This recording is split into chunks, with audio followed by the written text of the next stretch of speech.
From a societal level, addiction itself isn't necessarily stigmatized, right? Only certain types of addictions are stigmatized. If your addiction's alcohol or drugs, right, then you might face stigma.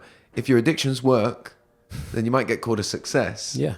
Yeah. If your addiction is to like sport, yeah, and being an athlete, yeah, then you might get called a role model. Yeah. Right? Because if I look at the 10 years since I stopped drinking, there was one period where I was completely obsessed with fitness and watching what I eat. I was essentially restrictively eating.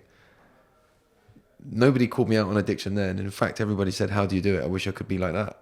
Yeah, and I'm measuring rice down to the gram and punishing myself in the mirror because I'm not quite as lean as I should be. Yeah.